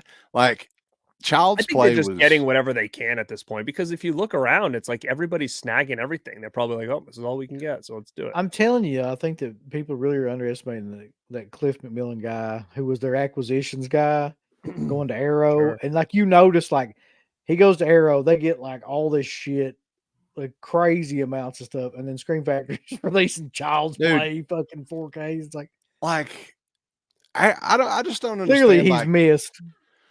Does because those European like Arrow and Second Sight, they can do so much more at such a smaller price. Like, it's embarrassing, really. Because you've got, like, I don't know if you guys have seen that big Coffin Joe. Like, I don't know anything about the Coffin Joe movies. I want to be watching some of them. But they've got this massive freaking set of Coffin Joe films, like 10 different movies or whatever in this set. Beautiful box, booklet, poster, reversible cover art and everything. $100, man. If there was a set that Screen Factory did that was like that, you'd be looking at least double that. At least. I don't know how they do it. Like the Psycho set was $65 or whatever it was. That Conan set that they're doing has already been down to like $40 or whatever in 4K. So, man, they're just killing it. Arrow is like they're the ones to beat right now, I think. Yeah, Jackson Jack, who has High Tension coming out. It's supposed to be Second Sight, but I know they're having problems with it. So I don't know. Pissing me off. I know that. I don't know what the plan is now, but yeah, I think it's still going to come. It just might take some time. But yeah, then what was the name of what did you say the name of your new group was called? The new stream show? Oh, Exploit Nation. That's the Exploit Nation of Domination. That's right. Yeah. I'll work on that theme song. Do it. That's so sick. Yeah. I'm looking forward to checking out a couple of the Coffin Joe movies. I'm not going to watch them all. Killer now. I think about it. Be like, we are the nation of exploitation. Nation. The nation of exploitation. Maybe that's what you need to rename it. You need to rename it the Nation of Exploitation. That's it. No, I think Exploit Nation is a good catch, but I like the idea of like that being the theme song. Yeah. We are the nation, live and in color. Don't diss the man, or we bum rush your mother. That's what the theme song. Jesus, that's a deep cut right there, Garrett. You're gonna be covering some black exploitation, Uncle B. Might get in trouble. I never liked that though. That was never my like subgenre. Not that I like. I'm sure that a lot of people do like it, but I just never got into those movies. It's each time is going to be a different kind of sub part of exploitation. So like probably Ilse will be in movies like that. We should save it for when that comes out. That's coming out from Kino, that box set very soon. Yeah, that's true. So just different things that caught on in terms of exploitation. The Exploitation Nation or Exploit Nation. There you go. So yeah, other stuff coming up. We're in the very early stages. Pop is in, boys. We're going to do probably March, the Scream Factory show, because I want to need some time to prep for that. Scream Factory year 7. So we're coming up really close to, because they, as the years go on, they release kind of less and less. So there'll be less. Is that even does anybody put that together? That list? Like, yeah, because at some point whoever was doing that stopped doing that. Pop around 2000. He kind of hooked me up, so I'll send it to you too if you want it. But yeah, I need it. Yeah, that'll be interesting because they've kind of, especially lately, they're not really releasing a whole lot. It's not like it was back in the day. Too much competition now. But yeah, we got that coming up. Some more reviews coming up. We're going to be taking a look at Vortex. Have you watched that yet, Uncle Bill? Oh yeah, I loved it. Did you really watch? Okay. I haven't watched. I something about watching a movie about people descend into dementia is not my idea of a good time. So that one and The Northman is another one that's I've been kind of wanting to see that, but that was a request through Patreon too. So those will be coming up here in the next coming weeks, hopefully. But I guess that is it, guys. Always fun getting on here and bullshitting with you guys. It's been a while since we've done it, so hopefully we'll all get back together here shortly. I know we're going to be involved in a couple things coming up, the Royal Rumble and all that. So, but anything else you want to mention before we get off here? I'm good, man. Fun time. Uncle Bill, nothing else for you. Just watch out for them bugs. You want to go to bed? Them bugs take your life, if you will. Stay away from I got bugs. I got bugs in my room. There's I got bugs bugs. over here. There's too many bugs. Angel Remember Bear that song? It too. was like a Pearl Jam song. Do you remember that thing? Bug, No. bug, bug. I got bugs. It's like the girls, girls, girls song, but you change it to bug, bug, bug. Oh my god. All right, guys. But yeah, we appreciate everybody tuning into the show and everything. Stay tuned to the Patreon page. Again, we're doing those collections on Patreon. We got the Masters of Horror collection up there. We've got the Year in Review collection up there, Uncle Bill. It has all the Year in Review shows that we've done in chronological order. Now, that's some nerdy shit. That is. So working on that sort of thing. And stay tuned to borntoberad.com and of course deadpit.com. Give us the thumbs up, Off you butts. like, subscribe, and if you subscribe, here's something else you can do. Once you subscribe, you can click the bell notification, right? And it'll notify you anytime that Dead Pit puts up new shit. Or don't. I really don't give a fuck. I want you to. I want you to. I don't care. Let's keep our community growing here on I don't like it. I don't want you to do nothing.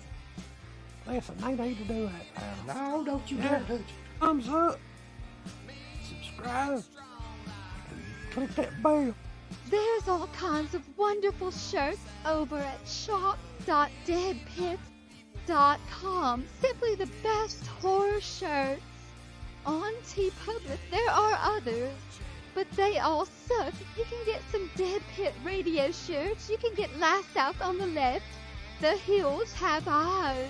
Texas Chainsaw. Oh, wait, you can't say Texas Chainsaw. All kinds of shirts, folks. You're gonna love them. Shop.deadpit.com. Thank you to all of our supporters on Patreon. Dead Pit on Patreon.com is the only place to check out a complete archive of the old Dead Pit radio shows all the way back from 2005 on, in addition to the midweek shows, fan commentaries, exclusive podcasts, and much more. Dead Pit on Patreon.com if you're interested. Tiers start at only $1.